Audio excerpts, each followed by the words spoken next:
Okay. Kayla got the 111, number 111. Sipping lemonade, throwing light shade. Okay.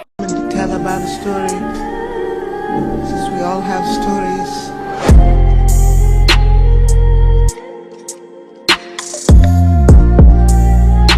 Good everyone, I'm Kayla Got the 411. I'm back for another What's Your Story episode, okay? This is actually the 4th episode, and I have Stevie Stone on here. Stevie, how are you doing? How are you feeling? Because I know you're about to go on tour. You're a busy man, so I'm happy to be able to do this with you. I'm doing well, doing well. You know how it is last minute, about to go on tour, so scrambling and running, trying to get everything situated, but I'm doing well. Yes, were you able to actually tour during the pandemic, or this is your first time actually going on tour while we were locked down? I've been on the road, but I've been doing like more so like one-offs. So I was busy during the pandemic, but they were like in the States that they was allowing more than 50 people, 100 people, and stuff like that. So a little bit here and there, but afterwards I've been doing like weekends. So this is the first full tour in a minute, but I've still been busy, bro. Yeah, I'm noticing that a lot of artists, they are really gearing up to go on tour. And I think that's kind of been the main struggle. It's like a lot of people said those one shows, and then they get there and there's too many people. They don't let everybody get in, but it feels good to be back to normal. So you all, this segment is called What's Your Story? And the reason why I created this segment is because I want to allow public figures, entrepreneurs, people to be able to tell their own story. You know, we always see the success, but nobody really knows how you got there. So Stevie, take me back to when you were little Stevie. Like, what did you dream of being when you got older? Because, you know, for me, I wanted to be a teacher. Now I'm like, I couldn't do it. It was sports, basketball, football. Wow, what happened? Like, what made you take that detour? I did a show. One show. I did one show, and it's like, you know, when they say you get that bug when you just know, that's what happened with me. You know what I'm saying? I was actually supposed to go play ball. You know what I'm saying? I had a college scholarship offer, and after I did the show, I dedicated to this music. Here we go now. So was it just like how you felt being on stage, or was it mainly like the audience and how people receive you performing? Because I'm real big on how people could see things in you before you see it in yourself. Right. I think it was just more so the feeling that I had when I was up on stage. And then afterwards, you know what I'm saying? It was like, you know, in the town, so there was little reporters and stuff coming up to us. And we definitely thought we made it. We was big time right after that show, but I think that it was more so just the feeling that I had when I was up there. I knew that this is what I wanted to do. The music was for me. Because I had been doing music and dibbling and dabbling and everything like that. But yeah, I did it, and I knew that. And look, it turned out great for you. So hey, that worked out amazing. So you are from Columbia, Missouri, right? Yes, ma'am. So what were life back then? And I've never even heard of Columbia, Missouri. Like, any type of artists that come from that city? Like, what was the music scene back then? Well, first off, Columbia is a big college town, University of Missouri. So music, I mean, there's a lot of people like actors. It's got a big journalist school there. So a lot of movie stars that you might know, like Brad Pitt and Angelina Jolie, the owner of Walmart, Sam Walton. He's actually born and raised in Columbia, and the Louis. So yeah, so it's like right in the middle between Kansas City and St. Louis. It's like dead smack in the middle, college town. Probably about an hour and a half between both of them. Okay, you're in St. Louis now, right? I'm actually in Kansas City now. Okay, got it. So, you know, you talked about how you first started in sports, and then, you know, you had that one performance that kind of made you believe, okay, this music thing is for me. What was your friends and family thinking of when you told them, hey, I'm not going to school, I'm about to do this music thing? Like, what was their reaction? Did they support you? Yes, they did. I think they probably thought I was crazy at first, but you know, so I think they just always believed it. You know, as far as me, if I'm dead set on it, then I'm gonna go do it. You know what I'm saying? And it could have been me doing a whole lot of other things. You know what I'm saying? But it was music. So yeah, they supported me. Came to every single show and cheered and all. Yeah, definitely. Wow, that is amazing. You know, a lot of artists, they don't really get that support until they finally make it. I think once you have like your close-knit family support, you know, no matter what going on in this crazy industry, you know, you got them at home waiting on you, going to be always there to support. So that's amazing that you was able to have that. Now, for people who don't know, you were signed to N9ne's label, Strange Music. So when did you actually meet him and actually sign to his label? Like, what was your stage like? You know, what's crazy is the show that I just told you about when I knew was the day. Yeah. That was the show that I met him at. I was in high school, you know what I'm saying? What? And that was also the same day that him and Travis decided to form Strange Music. Man, so it just took you one show. No, that's amazing. Yeah, I met him. That was the time that I met him, you know what I'm saying? That was the same time him and Travis was getting together. Right. And so I met him there. We did the show. Met him at Mic Check. We did our show, you know what I'm saying? He didn't see our set or anything, but we did our show. And that's when I knew. So all of those things happened on the same day as far as the connections with me and Strange and Tech and Travis and everything. Wow, that's amazing. Now, people don't know, you no longer signed to the label because you actually have your own label now. Now, what's the name of your label? Ahdasee Records. Ahdasee Records. How did you come up with that name? I like that. Fancy. It's actually my daughter's name, Ahdasee, and I spelled it Ahdasee. So it's my first daughter's name, Ahdasee. Oh, that's amazing. Shout out to her, honey. That's something to brag about at school. Yes. So, you know, I'm pretty sure you heard that stigma. You know, you were an artist that signed to an artist who was the CEO of his label. Now you are the CEO of your own label, signing artists.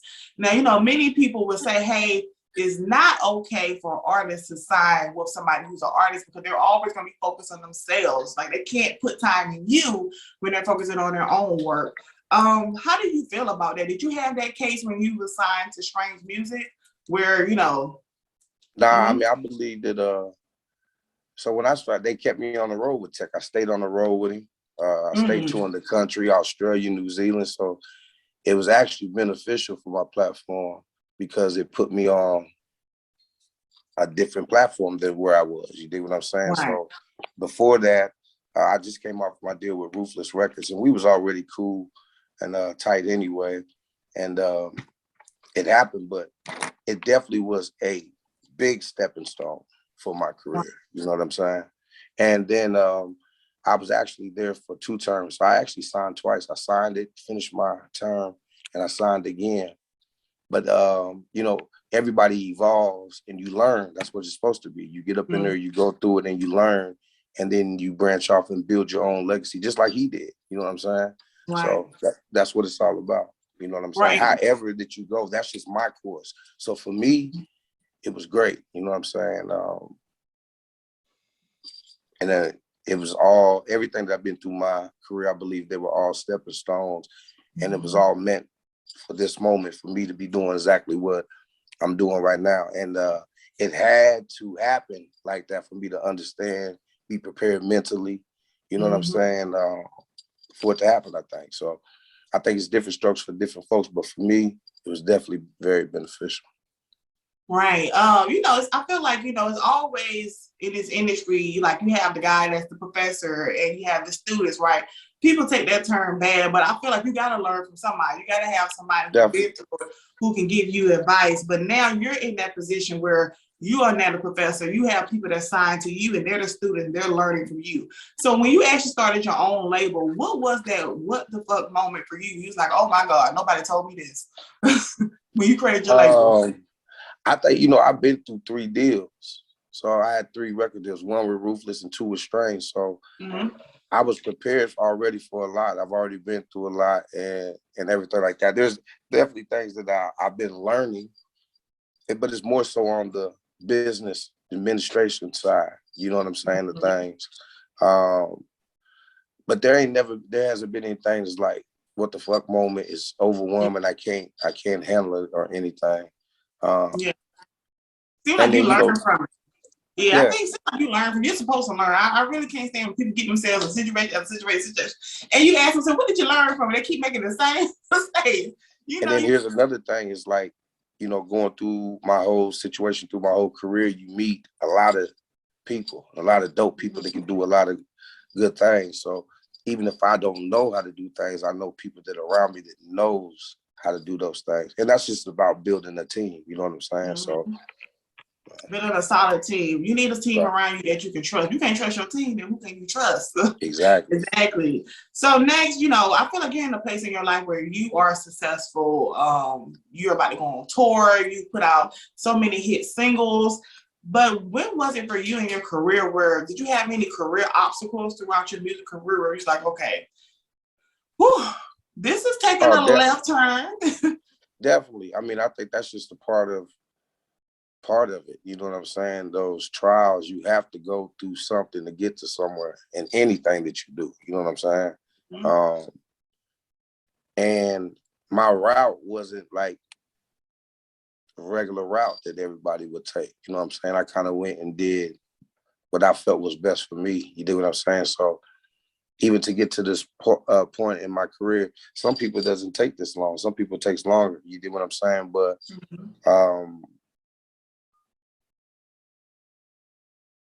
I mean, I'm good. What was the question? My bad. One more time. What was the actual question? It's gonna lead into my next question too. You know, a lot of the new generation of artists, you know, they're going through a lot. I think Chica, she's a female rapper. She put up a suicide note 2 days ago talking about killing herself. You know, I feel like this generation, they're having it harder with social media and things like that. But did you ever have moments in your life where you felt like, you know what, this is going to break me? Or did you feel like you were mentally strong enough to get through anything? Definitely. But then it comes back to sports. You dig what I'm saying? You got to go ahead and go hard. First, you got to be dedicated and all in. You know what I'm saying? But you got to go hard. You're going to get out what you put in. You know what I'm saying? So I was already prepared for that. I knew that there was going to be things and obstacles and stuff like that. But that's just like you coming in, trying to get to that starting point. You got starting position. You're going to have to go through some things to get through that and pass some people up in the process. So I think this condition like that, and then I love challenges too. They say, you know what I'm saying? I love being in that pressure. You know what I'm saying? I like pressure. I welcome pressure. So got it. It's all good. You know what I'm saying with me? Pressure motivates you. You know, some pressure. Yeah. I know me, pressure. I'll be like, Lord have mercy, I can't take it when it's too much. You know, but you have that background in sports. You know, when it's you got 10 seconds on the clock. You know what I'm saying? You are used to that type of pressure, especially working with a team too, coming from sports, because there's no I in team. So I'm pretty sure you learned it well. It takes a team to win a championship, and then you know when it's all on the line, you got to elevate. You have to turn up a whole nother notch, go to a whole nother level, and just perform.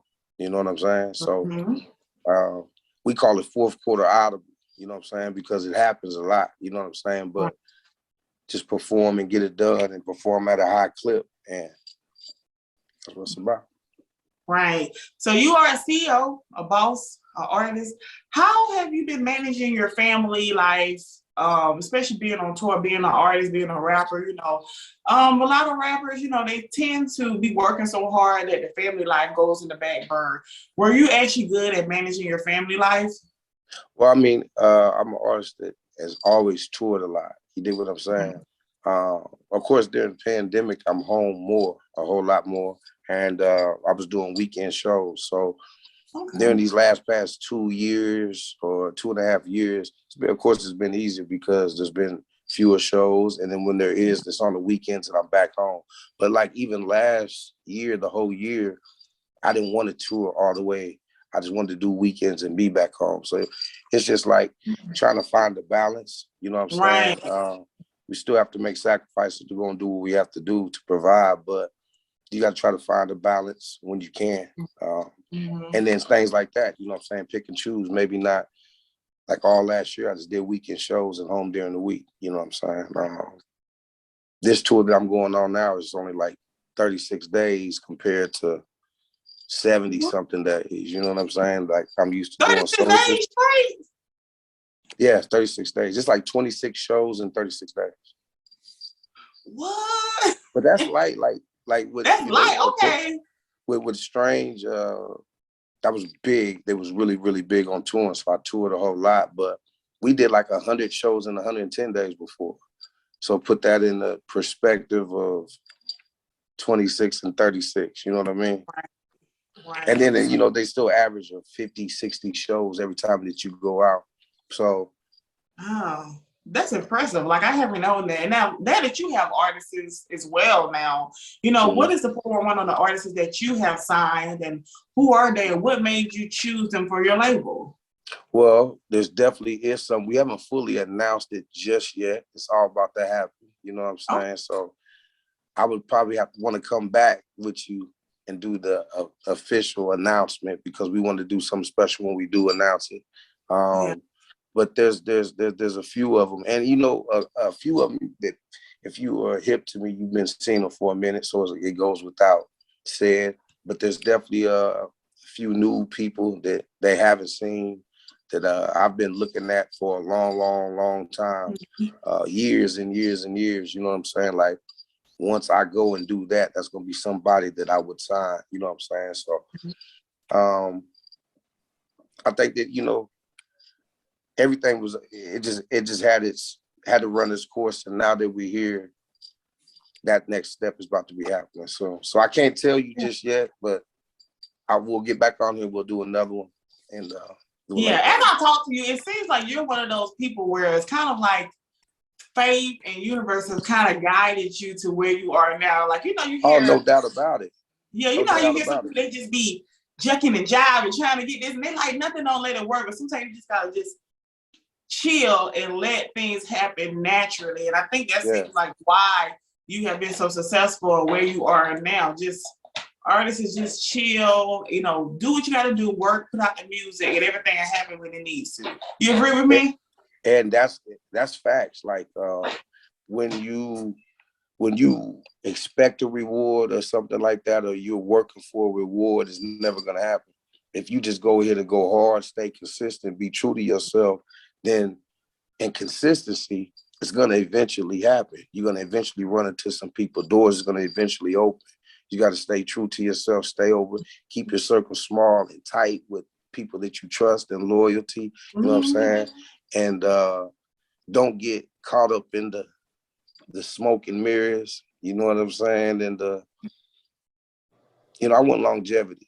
I don't want to be overnight, you know what I'm saying? So I don't mind taking the long route and build the foundation. I swear, it's like, you know, sometimes when you are growing and people always get all these ideas for you. People can give you ideas for your career, but can't do nothing for themselves, right? They want to rush it. It's like, when you know, you believe in yourself, you know, like, you know what, my time is coming. You just gotta stay consistent. And I think that was just great advice that I received from myself, not just, you know, people who are listening or watching wherever you are right now. So I definitely received that. And you have longevity, your numbers are still doing amazing, you're still able to do sold out shows. What can we expect from you for the rest of the year? Can you give me the 411 on something? Yeah, definitely. As far as I can tell you, it's gonna be a busy year. So that first album out on Ahdasee, the label, drops April 1st as well. The tour starts April 1st. The new album drops April 1st. It's called Raising the Bar. And I got 2 more projects coming out this year, and I'm gonna tour a whole lot. You know what I'm saying? I'm not gonna tell the dates just yet, but I'll have another project coming out pretty quick in the summertime, and then I'll have one coming out in the fall. And I plan on hitting the road all year. So it's build time. It's you know, one day at a time, building these bricks, you know what I'm saying, to build the empire, you know what I'm saying? So a whole lot of work to do though. I'm so happy to have you on and have your story. And I've heard so much great things about you. So it's a blessing to have you on my platform. Thank you. So if an artist is watching and they really want to, you know, check in with you and maybe, you know, work with you, like, what is the right route to do that? To work with me, just booking at Ahdasee.com. You know what I'm saying? If you want features, or if you're trying to book shows or anything like that, to tap in as far as like social media and things like that. My IG is Stevie Stone. Facebook is official Stevie Stone. Twitter is Stevie Stone 09. TikTok is Stevie Stone. So it's pretty much Stevie Stone. You on TikTok? Yeah, you be on there dancing? Nah. Yeah, I actually got to get a little bit more active. The squad's been on me because I be slacking on TikTok. So I'm about to get better through this. You ain't got to do no dancing. I can't dance neither. I just be posting content. So, you know. Oh, I ain't going to do no dancing. But, you know, there's little things I've been thinking about doing, like duets, where like I produce a beat or rap 6 and then let somebody else rap 6. So there's some cool things that we about to start doing with TikTok. Let's go. But thank you so much for being on here. This segment is called What's Your Story? Allowing entrepreneurs, artists, and public figures to tell their own story. Let's not wait till something happens to them, and then we're allowing people who never met them to write their own bios. We're allowing them to tell their own stories. And thank you so much, Stevie Stone, okay? And thank you for giving me a chance to come out here and tell my story, promote my tour, and promote the album. And congratulations on your platform and everything you got going on as well.